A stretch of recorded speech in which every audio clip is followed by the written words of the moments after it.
दोस्तों, आज की कहानी एक ऐसे इंसान के ऊपर है जो अपनी खोज के लिए अमेज़न के जंगल में पहुंच जाता है और वहां उसे पता चलता है कि इस जगह पर एक गोल्डन सिटी है। कहानी शुरू होती है पर्सी नाम के सैनिक से, जिसके आसपास ये कहानी घूमती रहती है और यहाँ में वो दिखाई देता है एक हिरन का शिकार करते हुए। उसके साथ कई और लोग भी थे और जिसने उस शिकार को पहले मार दिया उसे आज की बड़ी पार्टी में सबसे बड़े ऑफिसर से मिलने का मौका मिलेगा। अब यहाँ पर्सी ये शर्त जीत जाता है, लेकिन रात में कुछ लोग उस ऑफिसर से कहते हैं कि आपको उससे नहीं मिलना चाहिए क्योंकि उसके पास कोई मेडल नहीं है। अब ये बात पर्सी को बहुत ही बुरी लगती है क्योंकि उसने वो गेम जीता था और रूल के मुताबिक उसे ये इनाम मिलना ही चाहिए था, पर नहीं मिलता और उन्होंने अपना रूल तोड़ दिया था। अब ये बात वो अपनी पत्नी नैन्सी को भी बताता है, लेकिन अब कोई फायदा नहीं है। इसी तरह से 1 साल का समय बीत जाता है। यहाँ पे पर्सी को रॉयल जियोग्राफिकल सेंटर भेजा जाता है, जहाँ पर कई बड़े लोगों से उसकी मुलाकात होती है और उसे बताते हैं कि तुम्हें एक दूसरी जगह पर भेजा जा रहा है जहाँ तुम्हें मेजरमेंट लेनी है। बोलोविया और ब्राजील के बीच में एक अमेज़न नाम का जंगल आता है जिसमें दोनों देश बहुत ही निर्भर हैं, लेकिन उन्हें ये नहीं पता कि उनके हिस्से में कितना जंगल आता है। इसलिए तुम्हें वहां जाकर एक लाइन बनानी है जिससे एक मैप बनेगा और दोनों देशों को फायदा होगा। तुमने पहले भी बहुत से ऐसे काम कर रखे हैं, इसलिए मैंने तुम्हें चूज किया इस काम के लिए। अगर तुमने ये कर दिया तो मैं तुम्हें अच्छे पद पर प्रमोशन कर दूंगा। अब पर्सी को ये काम अच्छा लगता है, कम से कम उसे वहां आर्मी में बड़े लोगों के नीचे झुककर तो रहना नहीं पड़ेगा, इसलिए वो जॉन को हाँ कर देता है। इसके बाद वो जाकर नैन्सी को इस बारे में बताता है। अब वो भी मान जाती है क्योंकि वो अपने हस्बैंड की खुशी में साथ देना चाहती है। इसके बाद समय आता है 1906 का। पर्सी अपना सफर शुरू करता है। उसे अटलांटिस ओशियन से होते हुए अमेज़न के जंगल की ओर जाना है, जहां उसके लिए एक मुसीबत उसका इंतजार कर रही है। दुनिया का एकमात्र ऐसा जंगल है जहां पर 20 से ज्यादा तरह के आदिवासी ग्रुप रहते हैं और इस एरिया में इतने ऊंचे और घने पेड़ हैं कि सूरज की रोशनी जमीन तक पहुंच नहीं पाती। इसलिए पर्सी को खुद का ख्याल रखना होगा। यहाँ उसे लगता है कि शायद उसका कोई पीछा कर रहा है, इसलिए वो चौकन्ना हो जाता है और आखिर में वो उस आदमी को पकड़ लेता है। जाकर वो आदमी अपना नाम हेनरी बताता है और कहता है कि मैं भी सेना में था, लेकिन मुझे वहां से तुम्हारे बारे में पता चला कि तुम इस मिशन पर जा रहे हो और मैं भी तुम्हारे साथ आना चाहता हूँ। और इसी तरह से 7 महीनों के बाद वो आखिरकार अमेज़न की धरती पर कदम रखते हैं और चंद ही पलों में उनकी मुलाकात कुछ खतरनाक सांपों से हो जाती है, जिनके काटने पर इंसान चंद सेकंड में मर सकता है। बड़े ही देर बाद वो लोग एक इंसानी बस्ती में पहुंचते हैं। असल में ये जिस जगह पर खड़े हैं वो बैरन नाम के कारोबारी के अंडर आती है जो रबर का कारोबार करता है। इसलिए पर्सी उसे कहता है कि हम लोग ब्रिटिश आर्मी की तरफ से आए, हमें यहाँ पे एक लाइन बनानी है जो बोलीविया और ब्राजील को अलग कर देगी, जिससे आपको भी फायदा होगा। अब वो आदमी मान जाता है और अपने आदमियों को उसके साथ भेज देता है और कुछ सामान भी देता है और वो कारोबारी अपना एक गुलाम आदिवासी को भी इनके साथ भेजता है जिसको इस एरिया के बारे में काफी जानकारी थी। वो पर्सी को बताता है कि आपको जिस जगह पर जाना है वहाँ का रास्ता एक नदी से होकर गुजरता है और इसीलिए हमें इस नदी को पकड़कर आगे बढ़ते रहना होगा। पर्सी को उसकी बातें सही लगती है, इसलिए वो फिर एक राफ्ट बनाते हैं और उसी नदी के सहारे से चलते रहते हैं। ऐसे ही कई दिन बीत जाते हैं और हर रात उसी नदी के किनारे बिताते हैं। अगले दिन पर्सी को उसकी बीवी का खत मिलता है जिससे उसे पता चलता है कि वो अब दोबारा से बाप बन गया है, उसे एक बेटा हुआ है और ये जानकर वो बेहद खुश होता है कि कम से कम इस जंगल में उसे कुछ तो खुशी मिली है। वो थोड़ा और आगे बढ़ते हैं और तभी उन्हें एक जर्मन बोट दिखाई देती है जिसके अंदर एक इंसान भी बैठा हुआ था। वो उन्हें आवाज लगाते हैं पर वो कुछ जवाब नहीं देता। अब पास जाने पे उन्हें पता चलता है कि उस आदमी को तो आदिवासियों ने अंदर से खा लिया है, बस उसका ऊपर का ढांचा वहां रख दिया है ताकि जो भी यहाँ पर आए वो रुक जाए और वो लोग भी शिकार कर ले। मतलब दोस्तों, ये एक ट्रैप था और ये उसमें फंस जाते हैं और तभी चारों ओर से तीर चलना शुरू हो जाते हैं जिसमें इनके एक साथी भी मारा जाता है। अब यहाँ 2 लोग पानी में कूद जाते हैं और साथ में पर्सी भी, पर तभी सारी पिराना मछलियां आ जाती हैं और उन्हें नोच नोच कर खाना शुरू कर देती हैं। लेकिन सही समय पर पर्सी जैसे तैसे खुद को बचा लेता है और ऊपर आ जाता है, लेकिन जब वो अपने साथी को ऊपर खींचते हैं तो वहां पर कुछ नहीं मिलता। अब इन्हें समझ आ गया था कि ये जंगल कितना खतरनाक है। कुछ देर और चलने के बाद वो गुलाम आदिवासी कहता है कि जिस झरने के पास आप लोग जा रहे हैं उसके पीछे बहुत ही घना जंगल है और वहीं एक सोने का शहर है जिसे ढूंढने के लिए यहाँ पर कई लोग आए थे, लेकिन कभी वो वापस नहीं जा पाए क्योंकि उन्हें उस सोने की चमक के आगे कुछ दिख ही नहीं रहा था। लेकिन ये बातें पर्सी नजरअंदाज कर देता है, उसे ये सिर्फ एक कहानी लगती है। लेकिन जैसे जैसे दिन बीतते जा रहे थे इन लोगों के लिए मुश्किलें और बढ़ती जा रही थी क्योंकि इनका खाना खत्म हो रहा था और इसी को लेकर इनके बीच में लड़ाई भी होना शुरू हो जाती है। लेकिन पर्सी सभी को शांत कराता है। तभी वो आदिवासी उन्हें बताता है कि हम अपनी मंजिल पहुंच गए। इनका साथी हेनरी वाटरफॉल को देखकर बहुत ज्यादा खुश होता है। उसके पास जाकर चिल्लाना शुरू कर देता है, क्योंकि आज तक उसने इस जगह के बारे में सिर्फ सुना था, पर आज उसने देख भी लिया। अब इसके बाद वो लोग शिकार करने में जुट जाते हैं ताकि आज का दिन का खाने का जुगाड़ हो सके। उधर पर्सी मेजरमेंट ले लेता है और अपने काम को पूरा करता है, लेकिन बीच बीच में उसे कई जगहों पर कुछ निशान मिलते हैं जो किसी रिचुअल की ओर इशारा कर रहे थे। एक जगह पर उसे कुछ मिट्टी के बर्तन और गॉडेस की मूर्ति भी दिखाई देती है, जिसे देखकर वो समझ जाता है कि उस आदिवासी की बात में जरूर कुछ न कुछ सच्चाई है।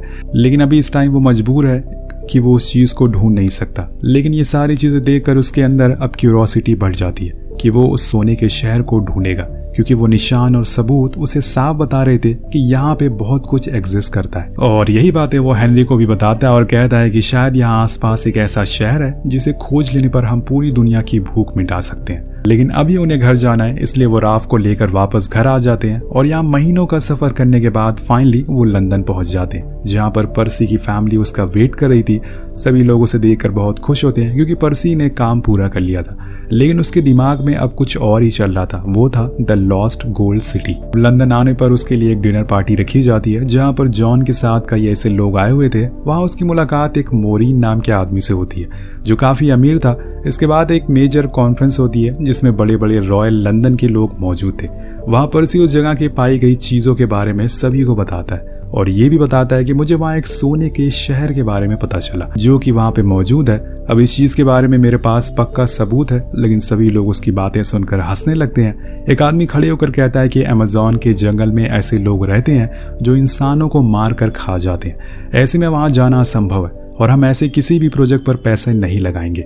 लेकिन पर्सी तब एक लेटर दिखाता है जो सन 1750 में एक ब्रिटिश सैनिक ने लंदन के कुछ सीनियर को भेजा था, जिसमें कहा था कि वो एक खंडर में फंस गया है। यहाँ पर कई टन सोना है और कई पुरानी मूर्तियां भी हैं, पर यहाँ हमारे अलावा कोई नहीं है जो इसे ले जा सके। और ये लेटर पर्सी को ट्रिनिटी कॉलेज ऑफ लंदन से मिला था, इसलिए 100% सच है। वहाँ सोना मौजूद है। ये जानकर सभी लोग हैरान थे, पर किसी की हिम्मत नहीं हो रही थी वहां जाने के लिए और पैसा लगाने के लिए। इसीलिए पर्सी खुद अकेले जाने का डिसाइड करता है। लेकिन तभी हेनरी और मोरीन भी हाथ खड़े कर देते हैं, जिसके बाद वो सभी से कहता है कि मैं जब वापस आऊंगा तो आपको ये चीज साबित कर दूंगा। घर आने पे उसकी वाइफ नैन्सी कहती है कि इस बार मैं भी तुम्हारे साथ चलूंगी, लेकिन वो ये कह के मना कर देता है कि वो जगह औरतों के लिए बहुत ही ज्यादा खतरनाक है। अब इस बात से नैन्सी उसे बहुत गुस्सा हो जाती है, लेकिन बाद में वो मान जाती है। और फिर कुछ महीनों का सफर करने के बाद एक बार फिर पर्सी उस जंगल में पहुंच चुका था, लेकिन इस बार ही उसके साथ कोई ऐसा इंसान नहीं था जो उसे यहाँ के रास्ता बता सके। उसे जो कुछ भी करना है वो खुद ही करना होगा, इसलिए वो हर कदम फूक फूक कर रखता है। इसके बाद वो लोग उस नदी के पास भी पहुंच जाते हैं जहाँ पर पिछली बारी पर्सी के ऊपर हमला हुआ था, लेकिन इस बारी वो उन आदिवासियों के बारे में पढ़ कर आया था। इसलिए वो जैसे ही हमला करते हैं वो उनके सामने एक कविता पढ़कर सुनाने लगता है, जिससे कि वो सभी रुक जाते हैं। और ये कविता एक तरह की तारीफ थी जो पर्सी उन लोगों की कर रहा था, जिस वजह से वो सभी आदिवासी बाहर आ जाते हैं और इन्हें अपने साथ अपने कबीले की तरफ ले जाते हैं। हम देख पाते हैं कि सभी लोग बिना यहाँ पर कपड़े के घूम रहे थे। तभी मोरीन देखता है कि एक जगह पर लोग इंसानों को पका कर खा रहे हैं। तभी पर्सी उसे बताता है कि कबीले के लोग यहाँ मानते हैं कि अगर कोई इंसान मर जाए तो उसको खाने के बाद उसकी आत्मा को शांति मिलती है। इसके बाद पर्सी जाकर सरताज से मिलता है और उन्हें बताता है कि हम लोग यहाँ पे सोने के शहर को ढूंढने के लिए आए, कि आपको इस बारे में कुछ पता है। पर उसे कुछ पता नहीं होता, लेकिन इतना जरूर बताते हैं कि यहाँ से थोड़ी दूर जाने पर आपको एक कबीला मिल जाएगा जो आपको इस जगह के बारे में बता पाएगा। अब इस कबीले के लोग वैसे तो मॉडर्न दुनिया से बहुत अलग थे, लेकिन इन्होंने बहुत सी ऐसी चीज़ों का इजाद कर लिया था जो बहुत ही अलग थी। जैसे कि इनके पास एक दवा थी जिसे पानी में डालते ही मछलियाँ अपने आप ऊपर आ जाती थी और ये उन्हें पकड़ लेते थे। अब ये सब देखकर पर्सी की क्यूरोसिटी और बढ़ जाती है। इसके बाद वो लोग फिर से आगे बढ़ना शुरू करते हैं, लेकिन यहाँ मोरीन को हम देखते हैं जो जंगल के किसी कोने पर गिरा पड़ा मिलता है। उसे असल में अपने घर की याद आ रही थी, इस वजह से वो अपने साथियों के खाना खा लेता है। और जब ये बात पर्सी को पता चलती है, लेकिन वो उसे कुछ नहीं कहता। अब वो लोग अपनी राफ्ट से फिर से निकल जाते हैं, लेकिन आज लहर बहुत ही तेज है और इसीलिए ये लोग अपने खाने का सामान कुछ फेंक देते हैं। लेकिन इसी चक्कर में मोरीन भी वहाँ गिर जाता है और उसके पैर में चोट लग जाती है और इस चोट की वजह से वो रोने लगता है। यहाँ पर पर्सी का सब्र का बांध टूट जाता है। वो उस पर चिल्लाते हुए कहता है कि मैं तुम्हें जबरदस्ती लेकर यहाँ नहीं आया था, तुम मेरे साथ खुद आए थे। अब तुम्हें यहाँ पर स्ट्रांग बनना होगा, तभी हम ये सफर तय कर पाएंगे। पर सभी लोग डिसाइड करते हैं कि वो मोरीन को एक घोड़े के साथ घर वापस भेज देंगे, ताकि अब आगे उसकी वजह से कोई दिक्कत ना आए। अब जो भी कुछ लोग बचे थे वो आगे बढ़ते हैं, पर जैसे जैसे दिन बीत रहे थे इनके लिए मुसीबतें और बढ़ती जा रही थी। तभी पर्सी को एक दिन झरने के पास कुछ मूर्तियां मिलती हैं जिसके आसपास कंकाल भी पड़े थे, पर इसके आगे जाने की उसकी हिम्मत नहीं हो रही थी।